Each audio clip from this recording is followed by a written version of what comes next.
Olá, bom dia, boa tarde ou boa noite, consoante a hora ou momento que me estejam a ver. Estamos aqui já a entrar nas últimas 10 lições, estamos na lição 22 aqui da oficina da clínica, portanto da energia de Virgem, e estamos a entrar já aqui nas últimas lições. Esta tem a ver com aqui uma análise precisamente daquilo que tem sido uma súmula do que temos feito até agora. Recordo que começámos com a técnica do tomate, também relativamente à questão da teoria da caverna e também, consequentemente, da técnica da caverna. Tivemos depois aqui a segmentação, enfim, temos estado aqui a trabalhar técnicas sucessivas aqui desta oficina, que tem a ver essencialmente com a otimização do trabalho, que são técnicas para melhorar a vossa capacidade nas clínicas, obviamente, nos trabalhos de minúcia, mas em qualquer área de vida. Portanto, qualquer uma destas lições tem uma aplicabilidade total a qualquer área de vida e, portanto, nesse aspecto, podemos efetivamente aplicar estas técnicas e estas capacidades. E vamos aqui já para uma fase avançada, a fase 3, não é? No fundo, a fase da coletividade. Se bem nos recordamos da última lição, primeiro trabalhamos connosco próprios, depois recebemos o feedback e crítica e finalmente trabalhamos em coletivo. E, portanto, essa é a fase de atingir a maturidade dos projetos, é quando já estamos, digamos assim, fora da nossa área de conforto, aqui na área de crescimento, na área de expansão, e a ideia já foi lapidada, discutida, aprimorada em conjunto. Portanto, estamos numa fase de maturidade e, portanto, devemos executar com colaboração, empatia e propósito coletivo. Ou seja, já estamos a levar para o campo, isto é, para a vida prática, aquilo que foram as ideias que foram trabalhadas, que foram criticadas, que foram melhoradas e que agora são aplicadas em coletivo. Ou seja, já não estamos a falar de um projeto individual, que ao fim e ao cabo não tem aqui qualquer tipo de conexão com os outros, mas estamos a falar de um projeto em interação com os outros, onde já temos aqui um envolvimento diferente. E é nesta fase, esta fase terceira, que já estamos, entre aspas, no sumo daquilo que foi o trabalho esmiuçado.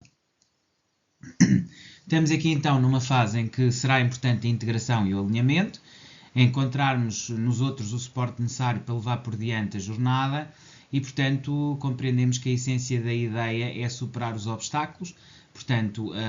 já estamos aqui numa fase de transformação e construção daquilo que foi um modelo inicial. Portanto, já estamos aqui numa preocupação de aprimorar e limar os pequenos aspectos que faltam, digamos assim, naquilo que é um projeto mais longo e, portanto, vamos seguir, digamos, para uma fase em que começamos a partilhar mais, consequentemente a trazer mais diversão, uma direção clara ao rumo e às metas, ou seja, já não estamos tão focados naquilo que são a execução de prazos, mas sim desfrutar e aproveitar de algum modo aquilo que também foi o que construímos. Então, aqui estamos a fazer aquilo que se chama a integração e alinhamento, nesta técnica que tem a ver com o sumo de ananás ou de tomate, em que já estamos, no fundo, a sentir e envolver a energia do processo criativo e nos começamos a apartar lentamente todas aquelas limitações, ideias, no fundo, crenças limitantes que tínhamos e começamos a ver a realidade daquilo que estamos a criar, daquilo que é o nosso processo criativo, de uma forma diferente. Ou seja, o trabalho começa aqui a ter uma maior conectividade, uma maior diversão, uma maior, diria eu, interação e compreensão e já ultrapassamos, digamos assim, aquilo que foram os períodos mais de exigência individual e até inclusivamente de aprimoramento e crítica àquilo que eram as nossas ideias e princípios iniciais. Portanto, estamos aqui já numa fase bastante mais evoluída, avançada daquilo que é a nossa construção teórica e a nossa aplicação prática dessas mesmas teorias, ok? Portanto, passámos do ego à essência, libertámos-nos daquilo que é o que os outros pensam ou receio que nós temos de ser avaliados ou medidos de alguma forma, mesurados de acordo com aquilo que fizemos e estamos já muito mais voltados a ir atrás de uma essência, de uma capacidade, digamos, de ir à nossa própria fonte, àquilo que são as nossas ideias primordiais e essenciais e trazê-las,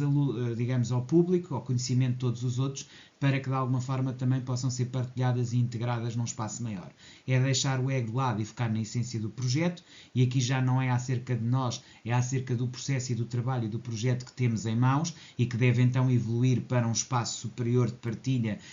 de comprometimento e de envolvimento, criatividade e também um processo de diversão com os outros, onde a individualidade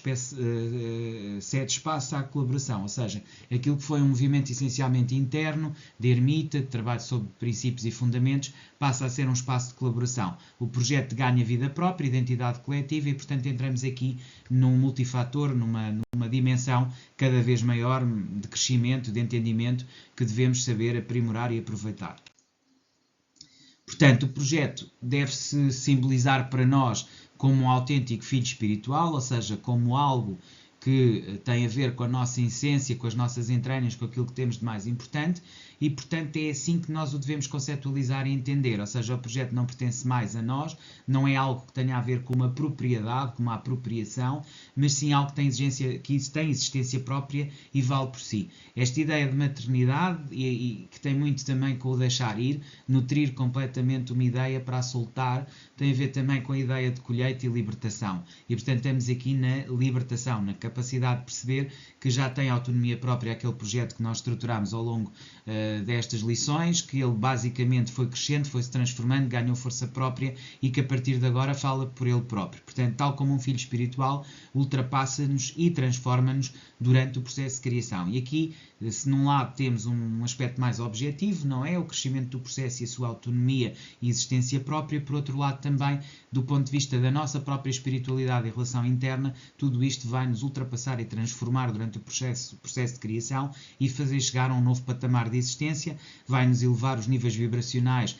sentimentos, ideias e princípios que não estávamos a ver à partida e, portanto, também de um ponto de vista pessoal e trabalho interno, isto cria-nos aqui uma transformação essencial para uma nova via, um novo objetivo, um novo caminho. E, portanto, é tudo isto que devemos integrar, essa capacidade na evolução e olhar o projeto efetivamente como um filho espiritual.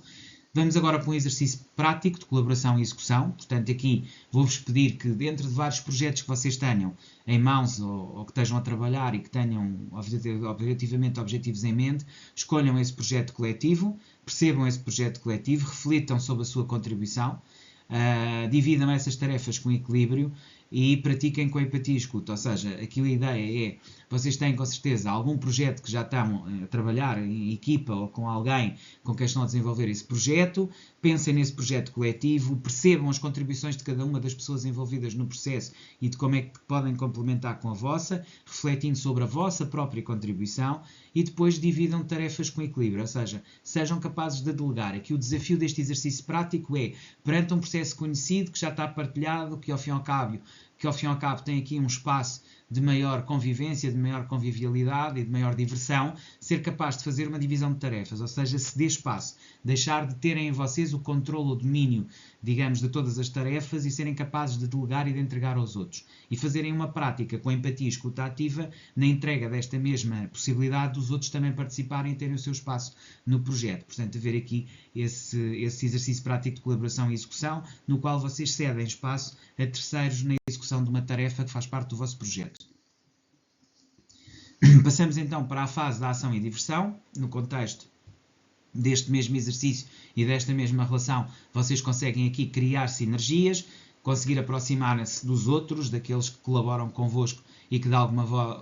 de alguma forma vos complementam e vos podem aqui ajudar neste processo. E então, aquilo que devem fazer é ter aqui um espaço de ação e diversão. E neste espaço de ação e diversão, nesta fase, devem executar as tarefas com o foco coletivo, em conjunto com os outros, manter a comunicação de forma fluida, de forma a que todas as situações ou questões que são colocadas possam ser resolvidas em colaboração estrita, evitando os tais paradoxos da Abilene e as fugas, digamos assim, para controle e poder, indo aqui para uma situação de comunicação e opinião em vez de poder centrado, em que se programam os momentos de pausa e criatividade e em que se encoraja a leveza no ambiente de trabalho. Ou seja, tudo isto, programação de momentos de pausa e criatividade, encorajamento à leveza em ambiente de trabalho, tudo isso leva-nos, obviamente, aqui a um patamar e uma situação de crescimento. Ok? Portanto, esse aspecto é aqui também importante. Avaliação e ajustes, reunir a equipa para revisar o progresso, portanto aqui deve haver uma capacidade que temos de olhar para as coisas e de as ajustar e portanto devemos reunir a equipa para sentirmos esse progresso e essa evolução, ajustar as estratégias conforme o feedback, reconhecer a identidade autónoma do projeto E, portanto, todos estes aspectos são importantes que vocês aqui tenham em conta, trabalhem, burilem e consigam evoluir. Ou seja, este momento é um momento de partilha coletiva, de evolução em conjunto daquilo que são um conjunto de ideias que vocês foram trabalhando ao longo do tempo e que se desenvolveram num projeto com vida própria, mas a partir daí, desse projeto com vida própria, vocês têm também que ter uma capacidade de integração e de perceber e tirar daí as lições necessárias e importantes para a vossa própria evolução pessoal. Isso implica reunir a equipa, revisar o progresso, ajustar as estratégias com feedback e aprender com esses feedbacks positivos e negativos, reconhecer a identidade autónoma do projeto e ajustar cada um dos aspectos essenciais do projeto. Tudo isto é também trabalho, é um trabalho póstumo, é um trabalho que já se faz depois da partilha, é um trabalho que se faz já quando há maior circulação de informação entre vocês, onde há feedback já de outra natureza e onde essencialmente se trabalha a partir de um espaço de maior diversão, de maior integração, de maior construção coletiva, ok? Finalmente, a conclusão e celebração. Portanto, é importante finalizar os projetos com todos os envolvidos. Portanto, não excluir ninguém, fazer com que toda a gente esteja a bordo, com que toda a gente se sinta revista e envolvida num projeto que foi ao fim e ao cabo coletivo e para o qual todos tiveram a sua colaboração e todos tiveram, digamos, uma participação. Independentemente de ser você a dirigir o processo ou ser você que esteja à frente daquele processo, foi um conjunto de pessoas que ali colaboraram e que se integraram naquilo que foi esse mesmo projeto, logo a celebração também deverá ser coletiva. Portanto, celebrar o esforço comum, incorporar esta rotina de celebração e conclusão sempre que termine processos de projeto ou de trabalho, é importante que celebre e que viva com gratidão, com integração e com reconhecimento das capacidades de toda a equipa que participou e colaborou, incorporar essa rotina por 90 dias, os tais 3 ciclos de 15 dias que já aqui vamos falando, 15 dias com intervalo de um dia de descanso, sempre para a assimilação, e tudo isto deve levar depois às perguntas de reflexão que deve ter na sequência de todo este movimento que aqui foi construindo, que são nomeadamente o que é que aprendeu, o que é que daqui retirou de cada uma destas lições e situações que foi trabalhando e evoluindo, e paralelamente ao que aprendeu, também como é que isso o transformou, ou seja, qual foi a ação interna que despoltou todo este processo de conclusão e celebração que aqui leva a efeito. Portanto, é tudo isto que deve aqui ser integrado. Basicamente era isto que eu tinha para vocês. Aqui termina esta lição número 22. Voltamos a ver amanhã. Até lá, despeço-me cordialmente.